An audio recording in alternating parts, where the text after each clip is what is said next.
What's going on, guys? It's your boy CBS and we are back, and this video is going to be another two-part video. First part's going to be me explaining how to cheese VALUS to TAAURC to make it really simple, and the second part is going to be me covering the big update for the first update of the year from Bungie, and this update is massive, so stick around. And if you have any questions about what I'm talking about, the link for the actual update or the upcoming update will be in the link below. So with that being said, let's get right into it. So the first part is when you come into VALUS to TAAURC, you are going to go into the right to where the little cargo area is, where he spawns, and you're going to drop down below. And when you get down there, you're just going to jump and shoot until he shifts over to the left. And then when he shifts over to the left, you're going to have to go out and shoot him periodically and come back and hide until he shifts back to his original spawn. When he does do that, he's going to shift back to his original spawn, and you're going to continue on with the jumping and shooting process. So you and your team will stand there and jump and shoot as you're seeing me do right here. You're going to jump, shoot. Obviously, if you're about to die, you hide, and just so that you don't have to reset the nightfall. But jump and shoot until his health gets low. And when his health is low, he's going to walk over to you and he's going to start ground stomping you or trying to melee you to hurt you. And when he starts doing that, he's not going to shoot at you anymore. There's going to be some minions that shoot at you, so don't worry about them. You just take those guys out relatively quick. But when he stands over top of you, the best weapons I would recommend would be the Black Hammer from the Crota Encounter raid or the Icebreaker. Black Hammer because you can literally just stand there and critical him over and over without having to reload, and you'll kill him relatively quick. And the Icebreaker because obviously you don't have to worry about reloading either, and you don't have to worry about ammo issues. So those two weapons are probably the best for this type of encounter. But yeah, he's gonna stand over you and not shoot anymore. He'll stomp and stomp until you take him out. So as you see right here, I fast forward to the end. I take him out with I think it took me 12 to 15 shots critical once he got over there to finish him. But when I did, I got my nightfall drop. We took care of it, and then we ended up running through it 2 more times for the rest of our characters. So I hope that was helpful. If you have any questions on exactly what I was saying or how I explained it, leave it in the comment section below and I'll explain it in more detail. But that's the easiest way I found it to be to cheese VALUS to TAAURC. Now a lot of people are talking about this new chandelier cheese or glitch at the top of VALUS to TAAURC, but I find it to be a little bit difficult to get up there, and it's kind of an annoyance. So I just think it's easier to just drop down and shoot them. So with that being said, let's move on to my second topic that I want to cover. And the second topic is the huge first update of the year from Bungie. Now Bungie, I guess they took their holiday break, and there was a lot that they were working on during that holiday break. I guess, to us, it just seemed like they took the time off, but actually they were actually grinding in the update room. So the first thing they're going to be updating on the 12th, which will be next Tuesday, is going to be the Crota's End.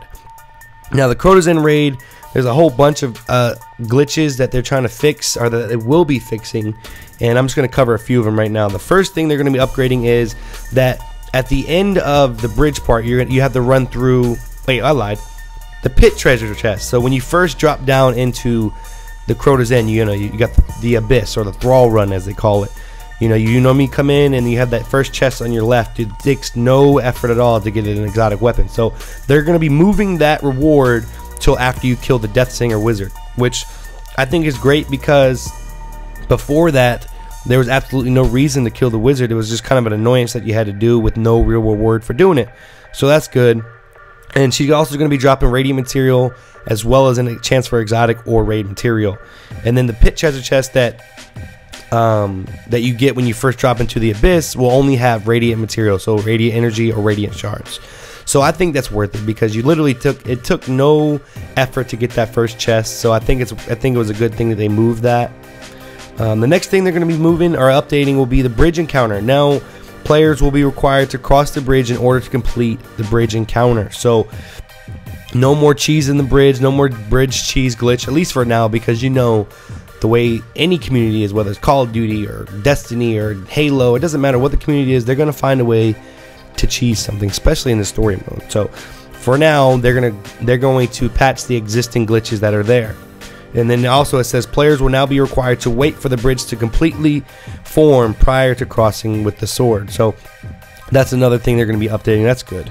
The Deathsinger Encounter fixed a rare case where the Shriekers would not spawn, preventing people from reaching the Deathsinger altogether. This has only happened to me twice, and the second time that it happened, they spawned, but the Shriekers wouldn't open, so we couldn't kill them in order to get to the Deathsinger.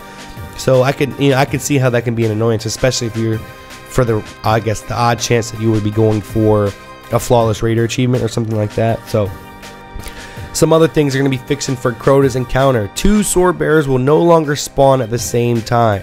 Now I never personally ran into this issue, but I could see how that could be detrimental to beating Crota, because essentially you can have 2 people beating the shit out of Crota at the end, so that'd be nice.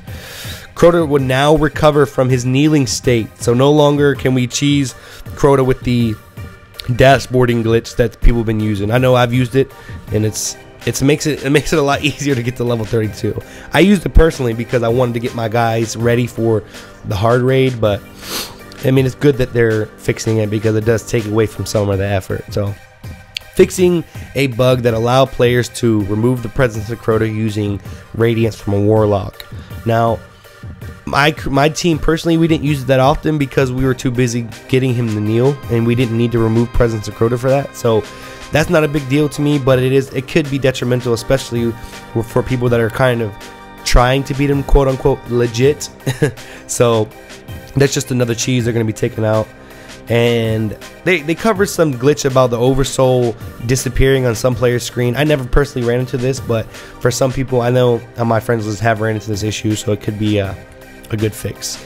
And my biggest excitement as far as this update is concerned is the Vault of Glass. They're finally bringing back some value to the Vault of Glass, and the update patch notes exactly say Vault of Glass updates. Exotic weapons will now drop in the Vault of Glass. They are now going to be level 32. So essentially they're all going to be version 2.0 exotics. So 332 damage, which is great because for me personally, there was no real reason for me to do the Vault of Glass raid at this point, other than if I wanted to get another Fatebringer, or I wanted to get the Timepiece, or I wanted to get another Mr. Class.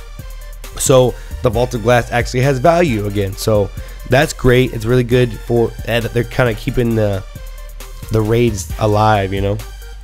And there's some more Crucible updates in there that I don't really see as really being significant. They're adding more maps to certain rotations for Clash and Control, so that's good. I mean, I do see how it can get boring playing the same 4 maps over and over, so it's good that they're adding more maps into the rotation. And the big thing for some people, and not me personally, because I don't see much difference between Iron Banner and regular Crucible, but Iron Banner will be returning with updated rewards on the 13th of January, so that'll be Wednesday through the 19th. So that's good for some people. So they ended up listing off a whole bunch of weapons, like the top 10 weapons for each class that have been used over the Christmas break. And if you look at them, like I said, the link will be in the description below, but if you look at it, it's a ton of Christmas new weapons, and they attribute that because of all the newer players. You know, there's a ton of blues. When you look at the top 10 primary weapons used, number 3 is the Stranger's Rifle, which I don't know anybody in my friends list that still has a Stranger's Rifle besides me, and I'd never use it. It's only there because I was hoping for the odd chance that they might throw some Easter egg in there to upgrade it or something. So that's the only reason I'm holding it. But it's number 3 on the top 10 primaries. You know, the top 10 secondaries, you see there's 4 blues on there. You know, I wasn't expecting that, but again, there's more Christmas noobs than there were prior to, so I could see that. And then the big eye opener is the heavy weapons. The top 10 heavy weapons, 3 out of top 5 are blue rocket launchers and machine guns. Gallowhorn is number 6. Dragon's Breath is 5. That's, you know, and then there's another blue at 7. So you could definitely tell there's a large influx of newer players playing this. So it's nice. Obviously, the Vision of Conflux is the #1 primary used. I think that's obviously fitting because it's by far one of the best weapons in the game. You can't beat a primary scout rifle with solar damage. It does beast work. So if you haven't got that weapon from the Vault of Glass, I recommend going and grinding for that one. So, but anyways, I've been rambling on for a good bit now. I hope the VALUS to TAAURC cheese was good and easy for you to understand. If it wasn't, leave in your comment section below your questions. I'll answer them the best that I can. If you want a full description of the patch notes that I covered, they will be in the description below as well. And that when the actual patch takes hand on the 12th, I will cover it a little bit more in depth as well then. So with that being said, subscribe if you're new. I'll catch you guys in the next one. Peace.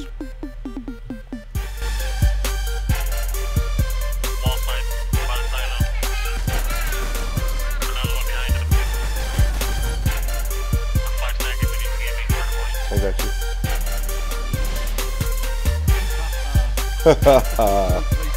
Crucible is no place for mercy.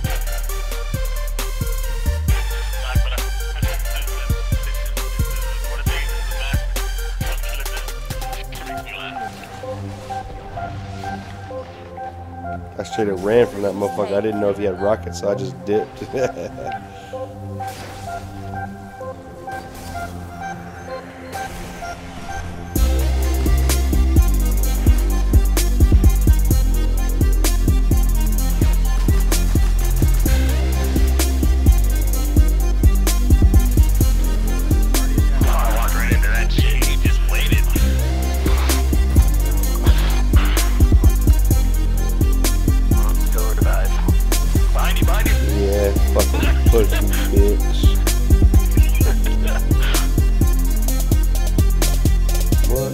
Special. I didn't use it at all that entire game.